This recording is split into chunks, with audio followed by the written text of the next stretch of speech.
Welcome, everyone. My name is Shante Wright, and I would like to welcome everyone to The Bridge.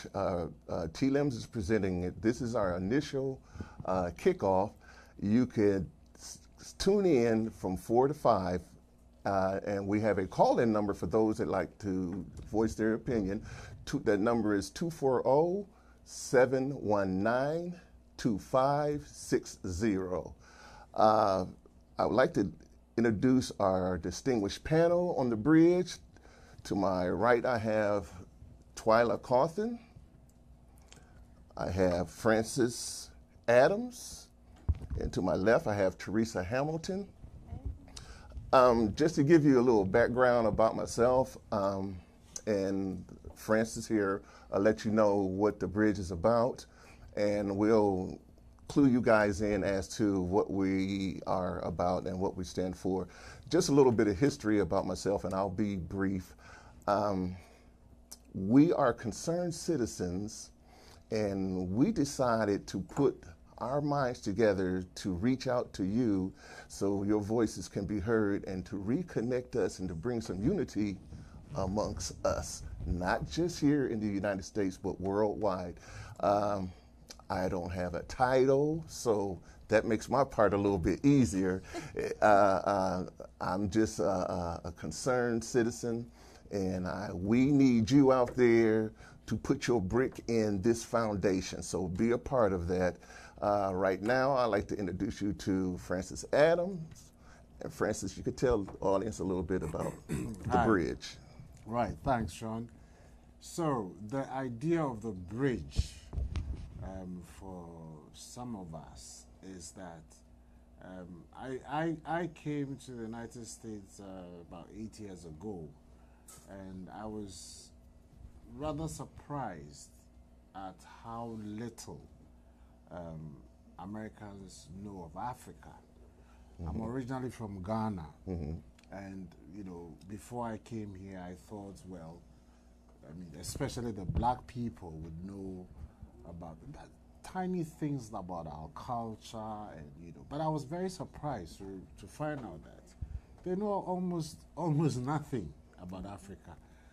But I mean, growing up in Ghana, every young man's dream was to, one day come to America and hang out here, and because we grew up with black music, we grew up with the black culture, and so I was very surprised that, there's no link, I don't, Absolutely. I don't, even especially when you begin, the Americans, pick up your accent. They say, oh, this guy must be African, but it ends there, and I realized that, the information that is supposed to come, the truth about Africa, hasn't really happened. There's two different images of how we perceive you guys and how you guys perceive us as well. Yeah. Exactly.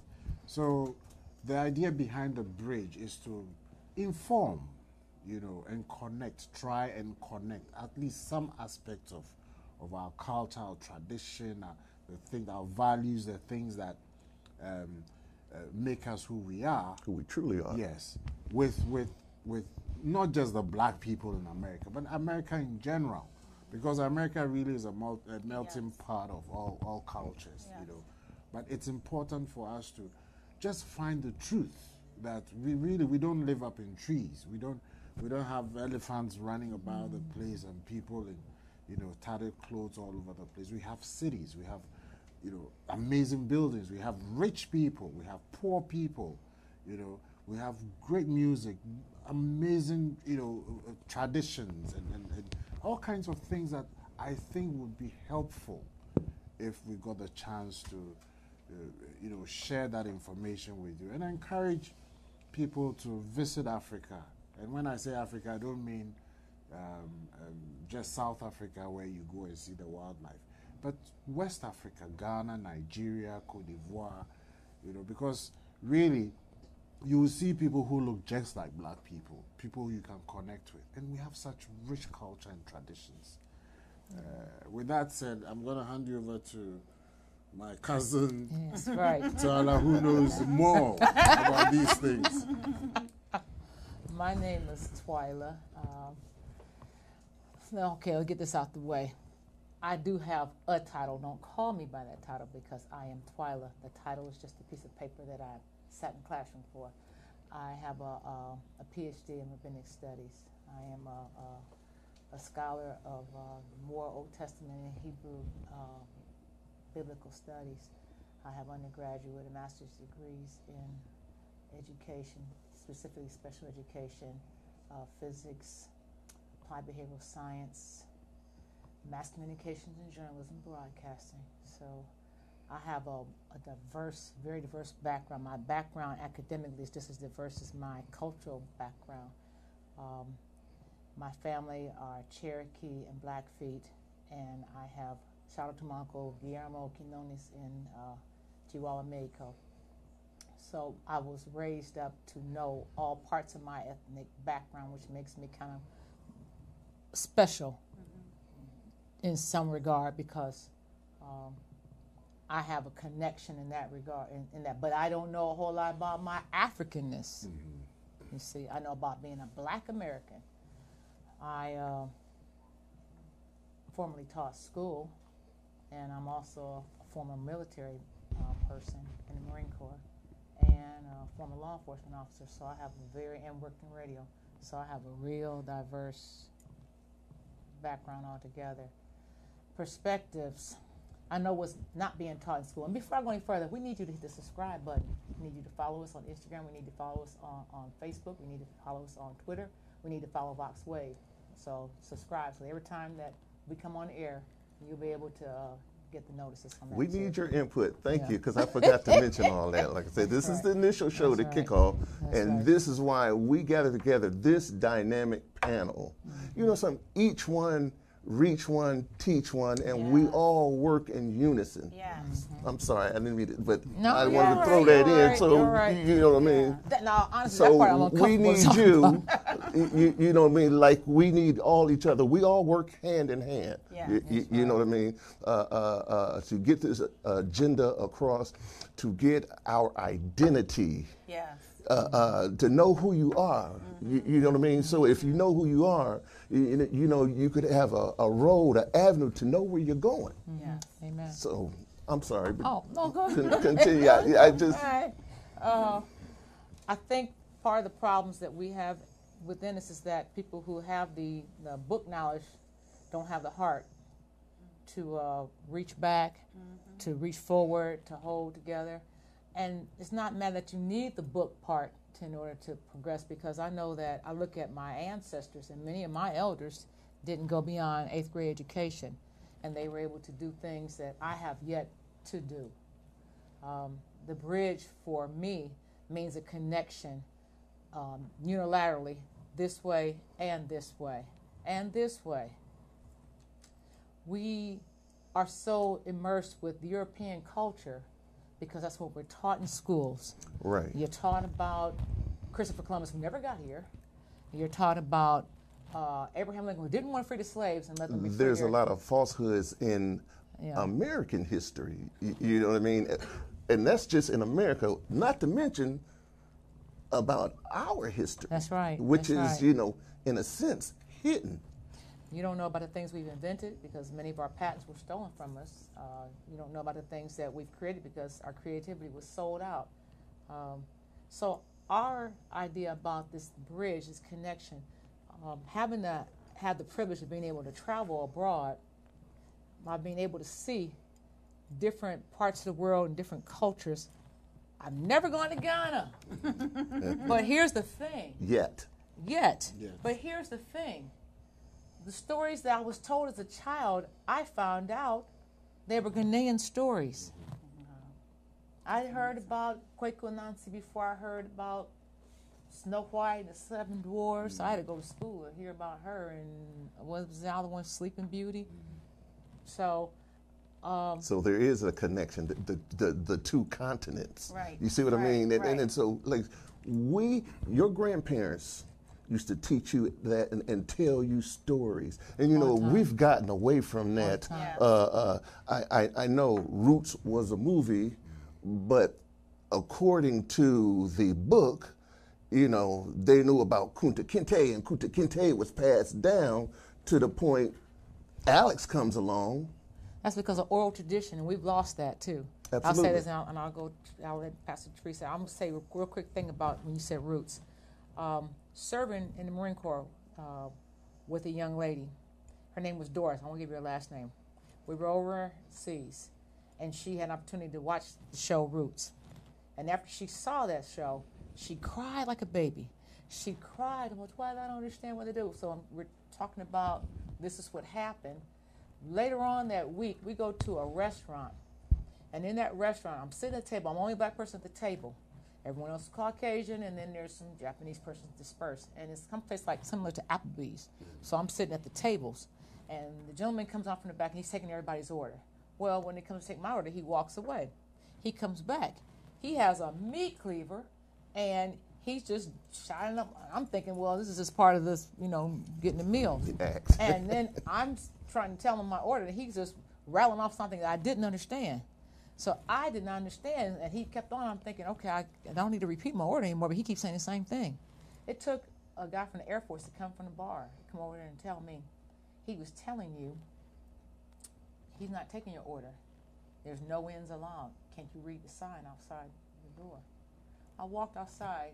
I didn't know what it said, but it said what this gentleman said. So not only did I leave, I walked on out and left, and I was really upset about it. Go all the way overseas for someone to have a racist attitude toward me. I left up out of there, but that same young lady, she was so upset about it. She cried. I just settled it, went to my room, the barracks, and was tripping about it and chilled out. And I was just counting down the days. Now I just want to get up off this place, you know, I'm thinking. This girl went to our company commander, went to the first sergeant, and ended up expressing this. And so I got called in, and they asked me, did this happen? I said, yeah, this happened. They made that place off limits. They went around and found all the other places that were off limits that they made. Any person that was, And so, but that just goes to show that there was someone who didn't look like me, who didn't walk like me, who didn't talk like me, who felt my pain. Wow, that's amazing. So that's a good story. So we are trying to make that connection. And Teresa, it's on you. Excuse me for a second. But see, that shows the importance of knowing your identity. And you know, a lot of us nowadays are living up to the hype. That's not who we are. Mm-hmm. They don't know. Media portrays us constantly in a certain way. Mm-hmm. And again, the bridge is going to break that chain. Right. You know what I mean? And just to let you know, no, all black people don't run around with their pants hanging down. You know, all black women, whatever the stereotypes that may be, you know, that they concern black people. But that's how we're shown. And then there are some of us that are out there that's living the hype. That's not who you are. And you're acting that way because they don't know who they are. Right, that's true. If I keep telling you you're a dog, eventually you're going to go bow wow. And you're a cat. Yeah. So, you know what I mean?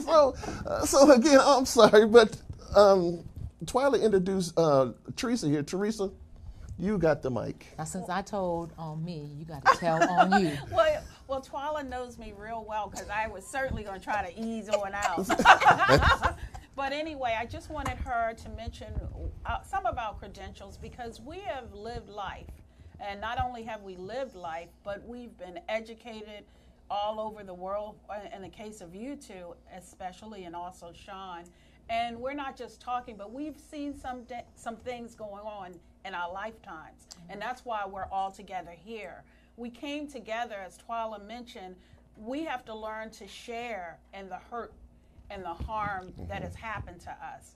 And we know, especially for African Americans, we as African Americans, except for Francis, as we're starting to learn history as we get older, we are looking and searching for truth.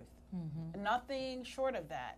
And as Sean mentioned so eloquently, we always have the media sending out a message, and most of the time, when I watch television, those messages are not my don't not my represent life. you. They don't represent me. Yeah. And so I was fortunate as a child. I think at the age of about 12 years old, my mom had the fortune to go to Africa, especially it was Liberia. And so when she went to Africa, I, having watched TV as a kid, is looking for, as Frances mentioned, people in the trees. And she came back with wonderful stories of Africa, about how people are living with in palaces and beautiful water and all of that.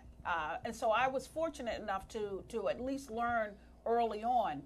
And as I got older, I had a real affinity for knowing, what did my people do as a child? I always wanted to know, well, what did we create? Right, What kind of discoveries did we make? Right. Well, there is a wonderful book, and Dr. Paul Coates, I'd like to give him credit because it's called Children of the Sun. It was written in 1918. And this book talks about how Africa is everything, because it is the cradle of civilization, not just for African Americans, but also for Hispanics, Well, the also world, for actually. white, Yes, the world, yes, everybody. yes, everybody. So we want to come together, and I love your story, Twala, because a hurt that happened to you was owned by someone who didn't look like you. Right. And that's what we want to do. We want to start really being our brother's keeper. And we all have a Christian base. We're not, that doesn't mean that we're not welcoming of Muslims or anyone of any other faith. But every single religion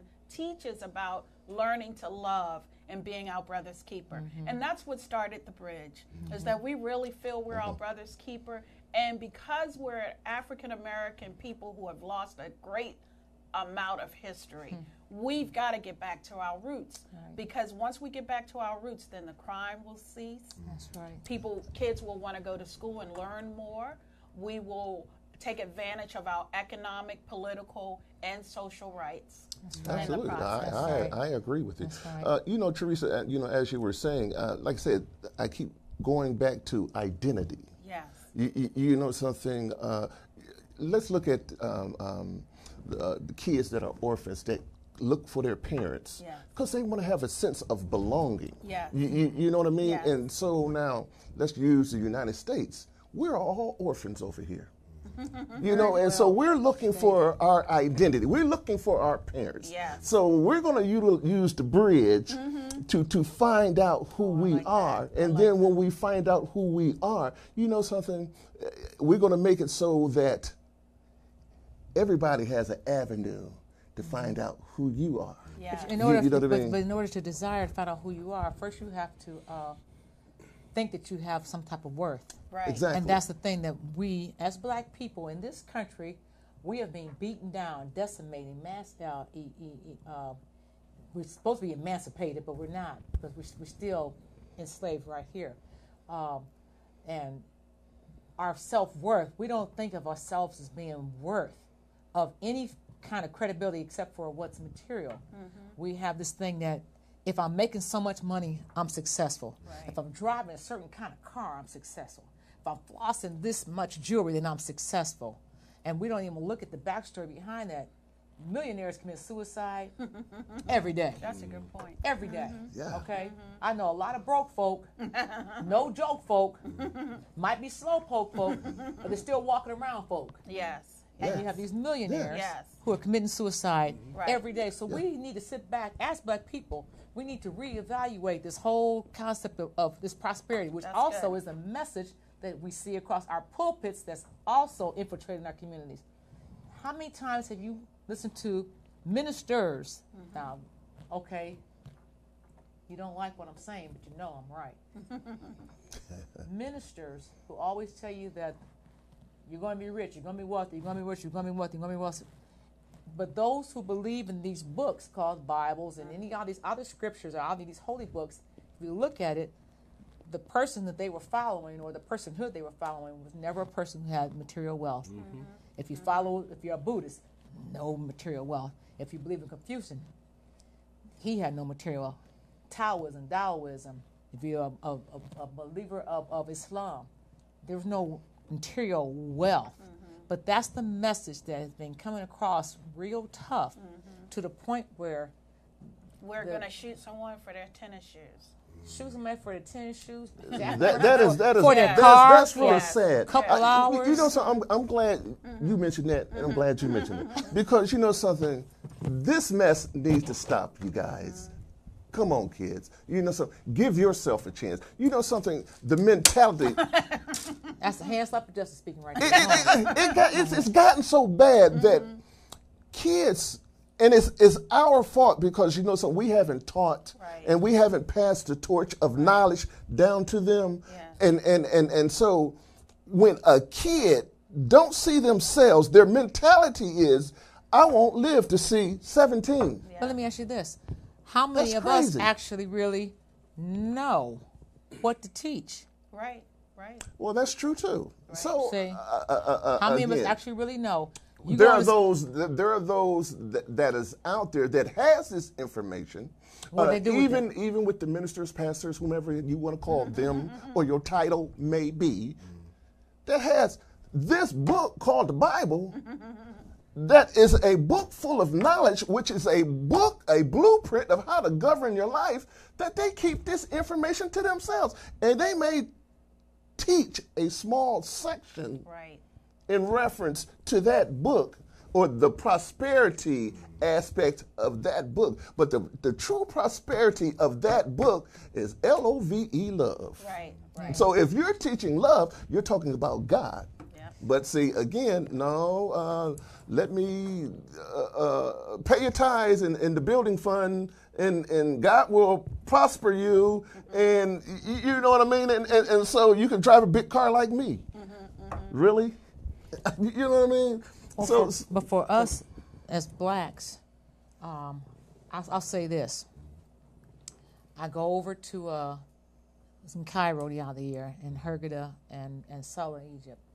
And some of the gentlemen I spoke to were talking about, well, you know, first of all, they don't know I'm American when they talk to me. Like I said, they always think I'm Eritrean. And because speaking that dialect of Arabic, which is not the same Arabic that's spoken in Iran and Iraq at all, it's a different dialect, I kind of move around and segue through, you know, easily. But what they said to me, which I thought was interesting, I said this to you when I came back, was that they said, you all teach your children to go to college and get jobs and work for somebody. We teach our children to work for themselves. And the young children were working in the stores for their parents. And it wasn't a choice of whether you wanted to work. You were going to work in your parents' store, whether you liked it or not, because they understand. They have a keen awareness about having my own, so I can take care of my own. And that's something that we had in this country when we were segregated, because we had no choice. And the sad, I'm going to say, the sad stain of integration is that we lost ownership. We wanted inclusion, but at our own exclusion. We excluded our own. You didn't go to the black banker anymore. You didn't go to the black doctor anymore. You didn't go to the black lawyer anymore. And there's enough money for all of them to thrive. But we lost that in this country, so now we don't have that economic solvency. And I think it really goes back to what Francis has always told us and the little stories he shares. And I think, Francis, if you want to talk about the story about the mother, because when we really know our African history, and the blessing for me is that Francis and myself and all, we work for Imagination Press, which is a company, but the good news about that is we get an opportunity to really write books. But there's so much, like you said, Twala, basic historical stuff that if we had that bridge connection, we could make a difference. You want to talk about the Queen Mother? So what I've been trying to figure out is how best can we connect, right? Whether, obviously the first thing that comes to mind is I wish every American will get a chance to visit Ghana, you know, and you know, visit the slave castles and just enjoy the food. It's about time for us to go on break. So I think, as a matter of fact, we're going to go into break, and we're going to continue this after we come back from break. Okay. Don't leave. Business owners looking for a place to advertise your business and promote your products and services? VoxWave is the right place. We have over 10,000 views a day and 70,000 listeners a month. For more information, contact Reg Gaskins at 240-832-4455. VoxWave now features a streaming radio media player on our website's front page, where local artists can get their music played 24/7. For more information on getting your music in rotation or to perform live at our studio, contact Reg Gaskins at 240-832-4455. Android users, the VoxWave app is now available in the Google Play Store. Download the app today on your Android device to listen in and view programs. We here at VoxWave believe that no one in the DMV should go without a coat this winter. So we partnered with Star Imports dealership for this year's annual coat drive. If you have an old or gently used coat that can still be worn, drop it off with us. VoxWave Studios at 4711 Off Place, Suitland, Maryland, and give the gift of warmth to somebody in need in the DMV. DJ Rick Entertainment.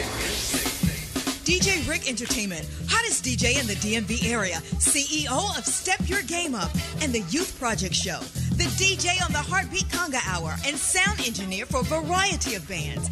DJ Rick Entertainment is your #1 company for all your stage and sound event needs. Call 202-390-1151. That's 202-390-1151. DJ Rick Entertainment.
Welcome back to the bridge.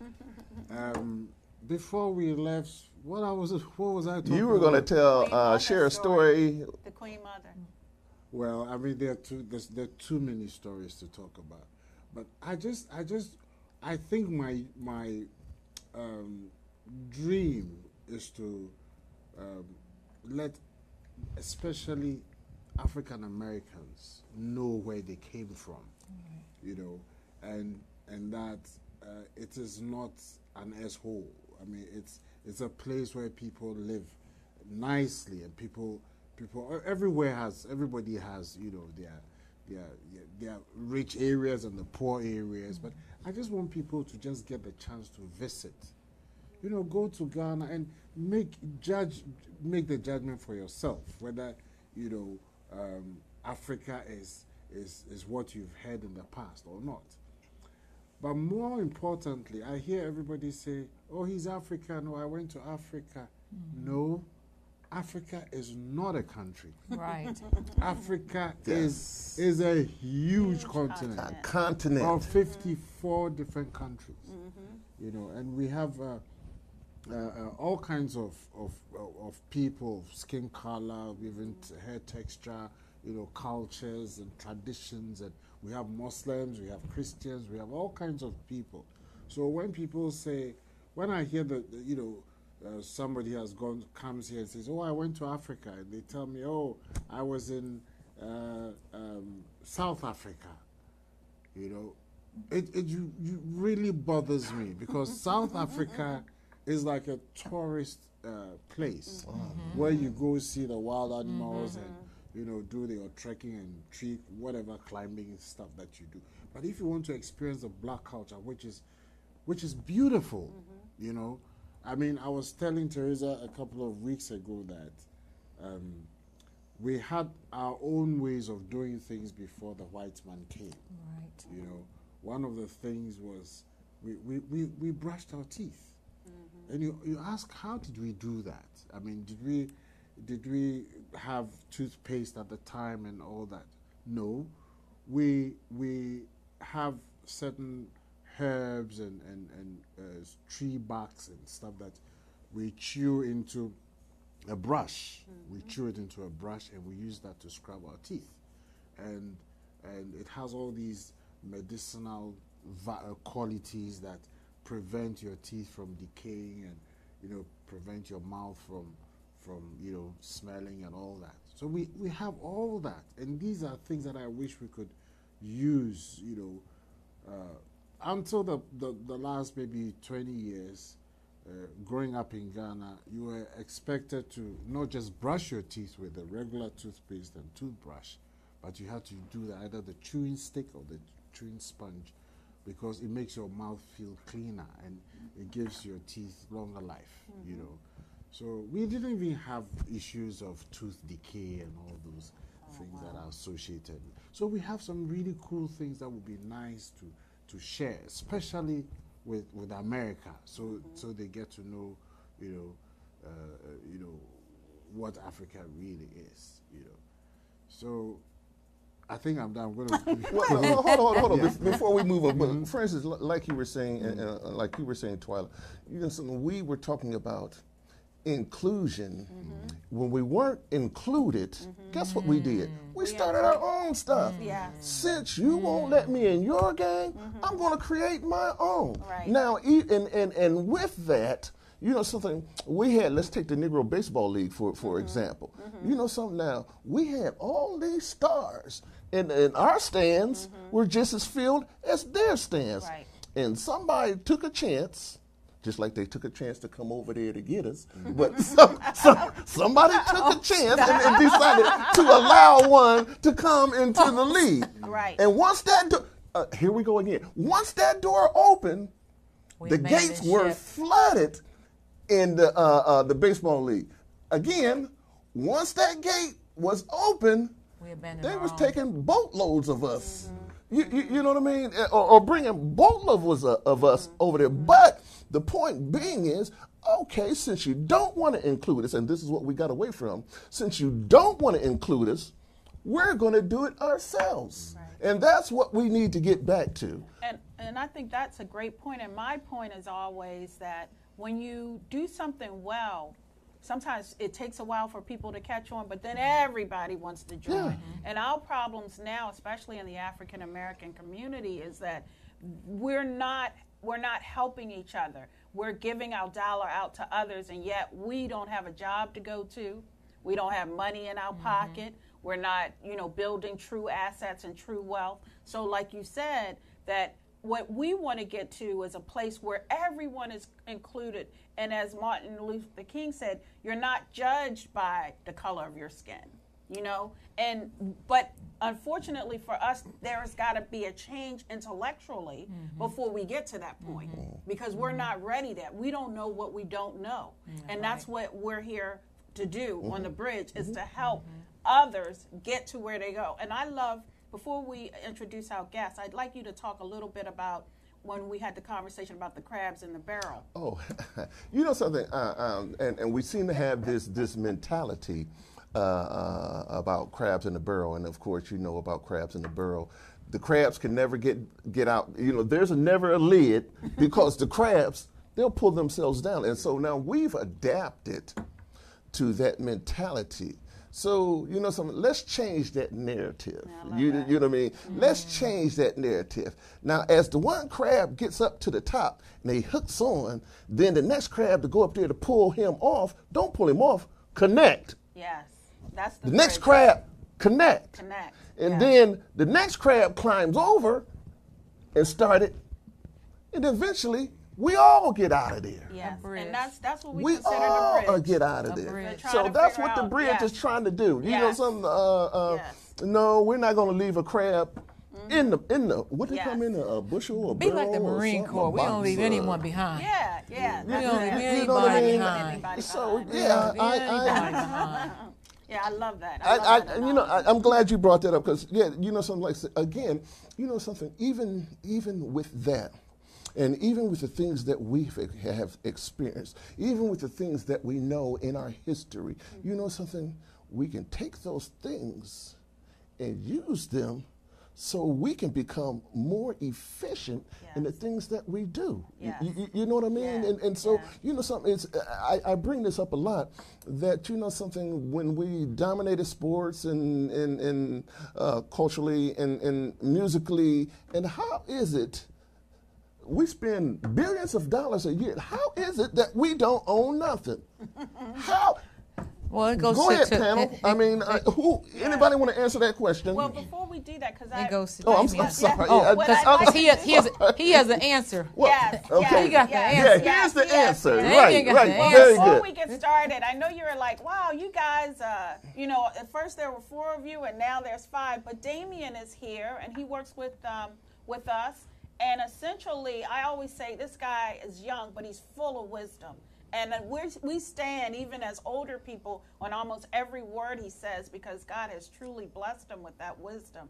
In addition to that, we'd like for him, because he is a millennial, we want to let you know that we're reaching out to everyone. Across the board, young or old. Young, Because old, the white, young folks, black, excuse me, Asian, the young folks Hispanic, is going to be the one to carry, the for messages us. for it. You Right. know, like in the village, the what do they call the head dude? The vision elders? No, the elders in the village. Yeah. You know, usually he passed the torch down to, you know, the chieftain the passed. chief. Pass it down to the young folks. So, Okay. go for it. Hey, hello everybody. My name is Damien. I work a lot with the youth. I worked in the Baltimore County schools for 4 years. I worked in a group home. I've mentored youth. I've tutored youth in mathematics as well as everything else. I'm a huge avid of books. I love to read and do all that good stuff. And yeah, I really do agree that the youth, they are the ones to bring us out. Like everything that's in us, it's all about taking information and passing the torch, like you guys said, so that they can then take that information and build upon that information, and we can continue to pass that information down and have it built upon it.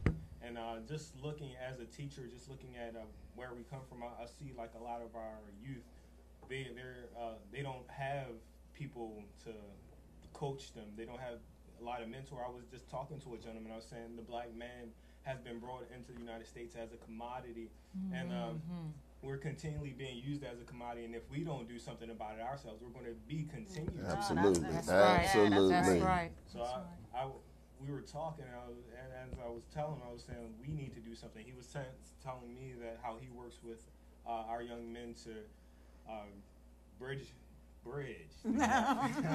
Very good. And yeah, so like that's what I love, and to really be honest, a lot of things really boil down to money. And I was like, if you don't have the knowledge, if you don't have financial literacy, you make yourself a slave. That's because right. money.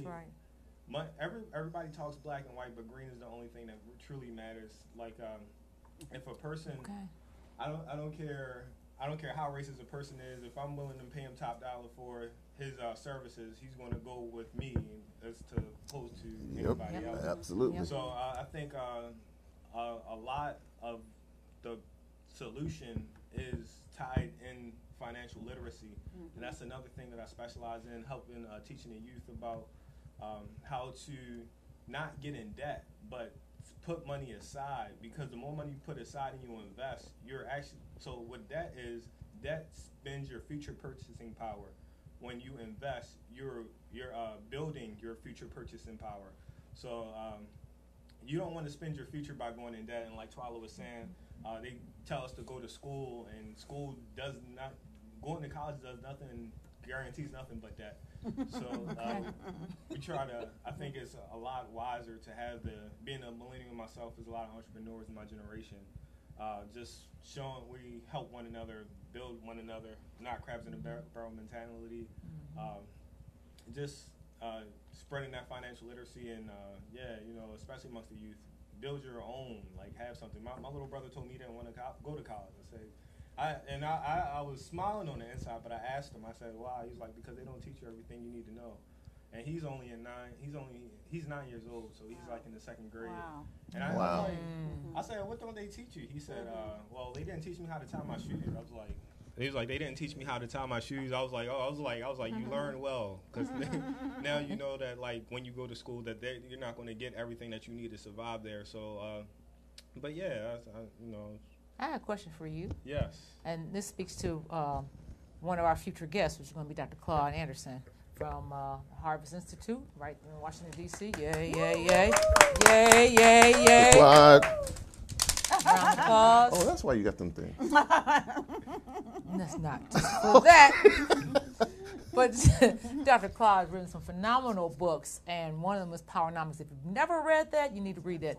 And the one thing that Dr. Claude was talking about was that we as black people need to have economic solvency, and it's not about going to college and going for 4 years for college and getting in debt, but about purchasing from our own and building our own neighborhoods back into communities. Yeah. So using that idea and knowing that and seeing where we've gone, how would you as a millennial say would be the first step that you would take in order to bring us back? Because we know that the Social Security system is going bankrupt. You see your wonderful president who's still getting paid and your congressional members who are still getting paid. You all need to check that too. They furloughed over 800,000 American workers. And that not only affects those households, but that affects all the businesses and the stores and everything. Everything. That's right. The entire country's economics. And we're going to feel that for a long time coming. So as a young millennial, and those are, I don't know what you call yourselves, X, Y, Z, A, B, C. I don't know. There's all these different alphabets. Yeah. Generation. What would you say, or what is that you're doing that's different than, say, for someone, heck, in our children's generation, our 30-year-old children's generation? Well, I think, there's a wonderful website. It's called Spendify, and it's pretty much a database full of black businesses, and to patronize those businesses would be one way. But say that again. Spendify. Spendify. Yes. Okay. And another thing is we're in the era of social media, and I know that kids are on it, but if you can get a child with a business mindset to be on social media at a young age, and it took me a while because I was on there posting selfies, and I was like, wait a sec, what? Who cares? And I was like, I got all of these things I'm doing on the side. Why am I not spreading that word? And I feel like social media is a powerful tool. Like if you can get your kids to be business minded when it comes to social media, then you can then they'll start building businesses in high school. They'll be spreading the word in high school. And I had a young man I was working with. He was like, I want to be a rapper, and I don't like squashing on people doing like, don't do that. I was like, okay, if you want to rap, everything has a price in which you got to pay, and if you're willing to pay the price, then who am I to tell you not to do it? So I told him the price. I was like, it's fine if you want to rap, but what you need to do is you need to like be writing songs. You need to keep putting stuff out, and then you need to blast it on your social media and get connected with a whole bunch of people so that they know who you are. You need to get your name out there. So if you're willing to pay the price, then go for it. And I feel like a lot of our kids are doing things that are creative. If we then put it on social media and we blow them up, then we can pretty much create a business out of the things that they do in their spare time. So what you're saying is that the same thing that Dr. Boyce Watkins from the Black Business School, Dr. Boyce, you hear us, homeboy, Louisville, Kentucky, 502. I know you're hanging out in Chicago, but yeah, we're coming. I'm gonna hit you back. We need your voice here, talking to our okay now. But hold on, before you get started. Go ahead. Just like you were saying, there's a young man in Ghana, that started. His social media similar to Google. Is equivalent to Google. This cat is still in high school. I think he's 17. Yeah. Yep, 17, and we did reach out. And see the difference one person, a kid, can make. But we're waiting to hear back from his people too, because we did. Okay, yeah. Oh, really? Yes, sir. Nice. We reaching out, man. So, Dr. Boyce, the one thing that he constantly speaks, because he also is a student of Dr. Claude, about entrepreneurship. So what I'm hearing from you, and what our audience is hearing from you, is that entrepreneurship is really the dynamic that we need to learn about. We need to learn about running our own businesses, getting a product, and then marketing our product, because marketing is one thing, but owning our product. Because a lot of times we'll market a product, but we don't own the product. So what I think, I hear what you're saying, is that you need to know all the little aspects, the ins and outs of entrepreneurship before. Voxwave.com, subscribe, hit that button right down there, whichever way it goes on your screen. Voxwave.com, subscribe. We need you. And you're wondering why I got the mirror, so you know it is not at me, because I'm already in it. But we need you.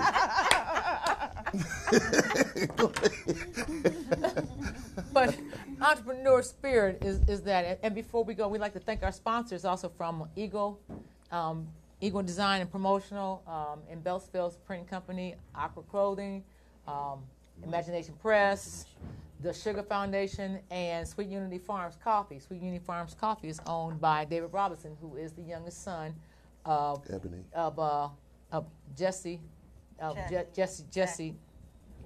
Jackie Robinson. Trying to get his name right. Jackie Robinson. When he gets back here in the States, we're going to get him in the seat here. So we're back with him. And the Ouch Girl, the THEE, Ouch Girl, which you can hear every Sunday from 1 to 2 right here on Vox Wave. Ouch Girl got clothing. Yeah. Thank you, Ebony. We can't knock her out. You need to keep it over there. Yeah, really. This is too corny. You keep that No, one. yeah, See? thank you. Yeah. He says too corny, but he reached for it, right? Okay, so entrepreneur. I'm saying, see, he knows in my bag. We need you. See, entrepreneurship. So what you're saying is that we need to be business minded in that regard, where we own. Yes. Like I said, people think they're going to come out of college with a job, and the only thing college guarantees is that. Like, that's guaranteed. Rich Dad, Poor Dad, he talks about it. He talks about like that, and then like I forgot, I'm trying to remember, but he talks about like he was like the only thing that the guy was trying to make a deal. Robert Kiyosaki was trying to make a deal, and he was like, yeah, and he was like, yo, that's the only thing that has is that. Like, you need to figure out how to create and generate assets. Mm-hmm. Like, and if you really pay attention, if you really look at it, and if you really distill it, we are all assets. Mm-hmm. But the thing is, like, our mindset isn't in a position where we know how to take those abilities and really use them and put them out there so that we can pretty much be paid for those assets. Right, and so that's one of the things that I think the Bridge is going to do, is that we're going to do networking. Right. So for those of you who do have businesses and want to shout out, please give us a call. In addition to that, we are going to have events where we can kind of come together. Right. And then there are going to be social and educational events where we talk about entrepreneurship, and not to leave those that are working as employees out, because everybody has their own passion. That's right. But what we do know is that businesses business owners are in a position to help others build and make money and hire. So that's right. Why we're also there's government programs out there that's right. Strictly designed for minorities. But let's be honest with that, though. Let's be honest with that. The majority of the minorities that are getting those contracts are Caucasian women. That's true. Well, that's true too. So, but that don't let that stop you from trying. You know, we need to exhaust every means possible. So what I'm saying is that when you apply, don't get. First of all, I have an issue with the word minority. There's nothing minor. I mean, that's one thing we got to change in our conversation. Yes. If we change that word in our conversation, then they're going to change how it's approached us too. Well, first and foremost, and get this in your head: we are not a minority. We have a big continent, that's just there. We're all over the world, so we're not a minority. So that's a trick or tool that they use. Just to jump in on what this gentleman here, Millennial, was saying. Damien. You know something? It doesn't make sense for me to go into debt in order to gain wealth. And this is, I'm not saying don't go to college, but this is what this college thing do. You take out this student loan. Next thing you know, by the time this thing follows you for the rest of your life. Yeah, even when you're, even if you wanted to claim bankruptcy, it still would be on your end. Mm-hmm. And it's so crazy because it's like... Didn't Obama pay off his student loan once he became president? I did hear that. He said that was when his student loan was paid. And there are other ways. I know I've got a master's degree, an MBA, and I never had a student loan. So I'm telling you, there are ways Absolutely. not to have to be in debt. Absolutely. I got a scholarship for being left-handed. Right. Yeah. So there's ways and means, and we need to explore them. And you know, so a lot of these organizations play off our ignorance, even within the law. A lot of these laws and things, they play off a person's ignorance, you know, and we fall victim because lack of knowledge of. My people perish for the lack of knowledge. Right. Exactly. That's why that's why the bridge now will be that's having scripture. kivas. Yeah. That ain't me. That's scripture. So take heed. It ain't in there for nothing. You know what I mean? Right. So it has some validity, and so we need to get that in us. And we need to take a page from. I'm a big believer in looking at history and looking at people. And I know a lot of people have a lot of negative things to say about the Jews. However, there are some things that they've gotten right. And we need to look at some of those things that they've done that are right and take heed and listen and build. And one of them is education. Education is critical. Whether you go to college or not, you should have a book, you should be reading, you should be sitting your grandmama down, your older aunt, learning, gleaning information. Because what we know, there's a wonderful book written by a black author. His name is Thomas Sowell. It's called Ethnic America. And the reason why he said that blacks could not get ahead is because they're a young group of people. Now, the difference between blacks being young and then Jews are older. But what that speaks to is that we've got to give our people tools to help longevity of life. We don't have it. Let me cut you off for just a second. Right. Hold your thought. Right. That's American blacks. African blacks have a history that's been passed down, whereas now, you know, they have an identity, like you were saying, you know, the younger blacks, we are young as blacks in reference to this country. Right. But as in blacks in Africa, 2000 BC, I asked you before, I wanted a specific date, but okay.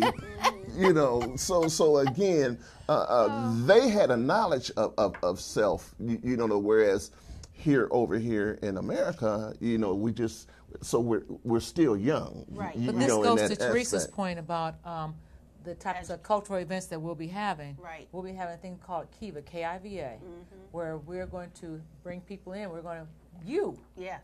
So we're going to have topics we're going to talk about, we're going to discuss, and we're going to get some blueprints and actually some marching orders on how to execute these blueprints. Exactly. And then our reading club, which we want you all to join our reading club too, so we'll be able to talk about these things. We'll be reading together, and then after the book is done, then we got a way that you can actually handpick. It'll be by random drawing, of course, who can come in the studio and then come and discuss about the book that we all read together. Right. So those are some things that we'll be doing too. And then our other events, we've talked to other persons that are Afro-Caribbean descent. Come in here sometime in the studio, we're just going to be eating food. Listen to some good old calypso. Yes.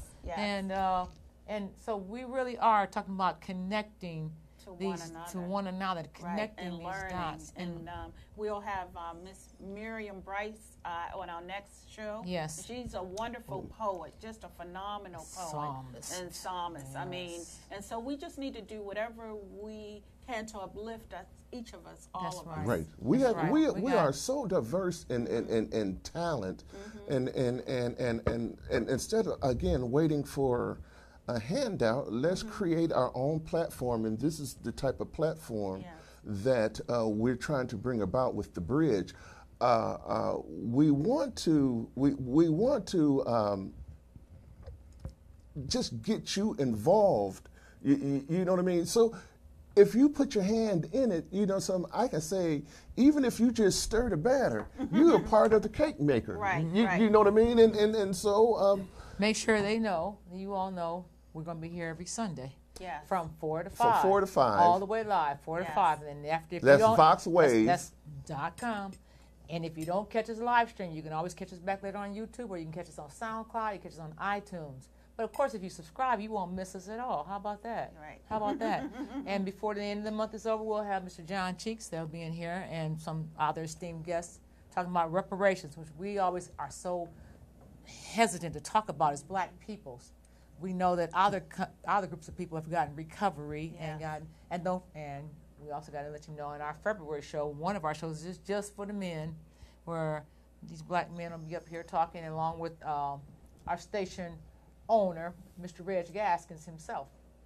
So we'll be able to generate conversation, because of course we want you to call in at 240-719-2560. So put that number on speed dial on your phone.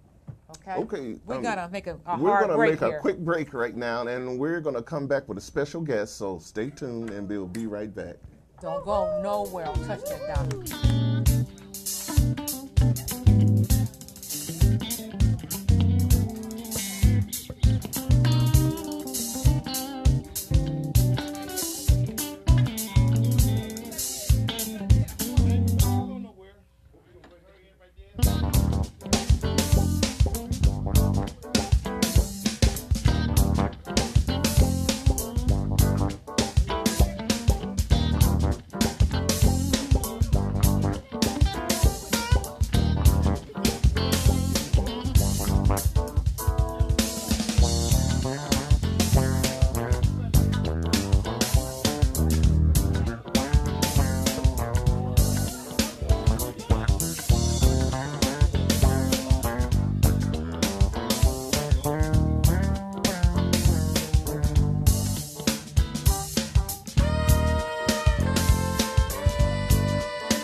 Very good.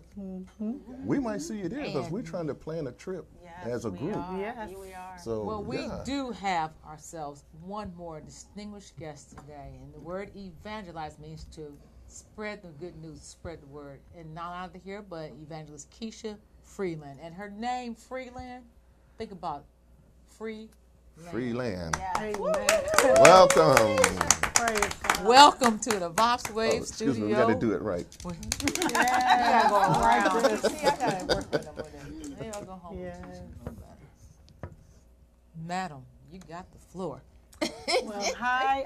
I am with some great people. The Breads. Actually, just met them, but you know, we don't just meet people. Everything is on God's divine, time clock. Absolutely. I myself am an evangelist. Okay, I am an international evangelist. I have been preaching the gospel for over 20-something years. Wow. I gave my life to the Lord at the age of 15. Wow. I'll be 42 in May. You know, most women is not going to just say their age, but God is good. Yeah, That's God right. is faithful. Yeah. I have a ministry. It is a evangelistic outreach ministry, Keisha Freeland Ministries, but Love of Flame International is the nonprofit arm side of the ministry. A lot of times I'm invited to go into different cities and different states to do revival. But for me, a lot of times, you know, you're invited in. Of course, you're going to get an honorary. But I knew that my call was not just to receive, but to give. So what I do, I actually go into nations like Africa. I've gone to Africa 8 times. Nigeria has opened their doors up wide to me. So I go back and forth. I partner with pastors who have orphanages. I partner with pastors who have organizations with sex trafficking with young girls. And so what we do, we go and I bring a team of people. Sometimes I even now have a team of people on ground. But what God has been laying on my heart in the United States of America, you know, this is our home. Yes, it is. You know, and we thank God for missions, and I love what our brother was talking about. But I believe that God, right now, we're in a time period where God has set a divine Kairos time. Wow. It's an opportune time, economically, financially. And I believe that. I just wrote a book, and the book is called You Have Been Chosen for the Times, Awakening God's End-Time Army. So you could have been in any dispensation. You could have been in any time. But the God of heaven has placed you here, and we are his voices. We are his hands. We are his feet. And I believe that God, I call it divine relationships and divine alignments. And what God is doing, he's divinely bringing us together to do what he's already done. You know? And so I believe right now that nothing's just happening. No such thing as coincidence. It's nothing just happening. That right now there's a clarion call. And that we are the Elijahs of our day. We are the John the Baptists of our day. We are preparing the way for, a lot of churches don't want to talk about it, but biblically you can see that we're in the last days. Yes, we are. A child can see that something is taking place geographically. Internationally, that there's not only just that Jesus is coming, but there is something that has to happen of restoration. That God promised that till all these things are restored, then I can come. So there are some injustices that has happened amongst our people, amongst different people groups, that God is the God of justice, and God is going to use us to be voices, to be speakers for those who cannot speak. And I believe that's the hour we're in. So I'm excited, even being here partnering with you all and the bridge.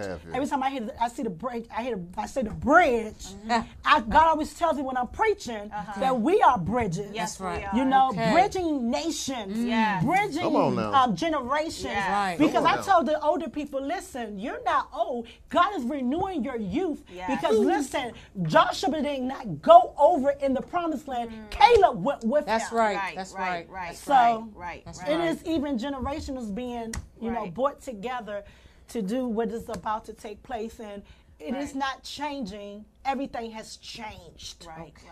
It's not that it's changing. Everything has changed. And that is so powerful, because what has gotten us here today is just plain old faith. Amen. It's just plain old faith. And that's what the bridge is about. We need to start to believe in ourselves more. We need to link arms with one another. And reach out. We need to make God and Christ the center. And if we do that, everything will turn out the way it's supposed to. And we just welcome you, and we foresee a wonderful ministry to even grow even bigger than where you are. Amen. I receive And that. we are just so happy that you came with us, came here today with us to share. I'm excited. And then I wanted you to talk about a little bit about how you were inspired. What inspired you at 15? My mother was my inspiration. We didn't grow up in the church. I'm not a PK kid. Actually, my auntie and my mom, my auntie got born again, and she came home and she was telling us about, change the music. And we're like, change what music? And she's telling us, that by her encounter and her experience, she began to take us to church, and my mom ended up getting born again. And myself, I am the only girl from 3. I have 2 older brothers, but I'm the baby and I'm the only girl. And I was home, so mommy became born again. I have a choice. I was 15 years old. She's like, as me in my house, we want to serve the Lord. And growing up in an urban community, that was odd.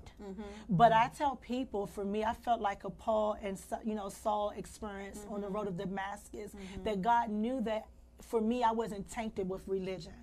I wasn't forced into church. I literally was chosen from my mother's womb to carry the gospel. I love it. So no one can say, well, I made her great or I called her, but it was an encounter that I encountered, and that I would be able to spread this gospel wherever he was sending me. And he said he was sending me to the nations. Let me share this with you.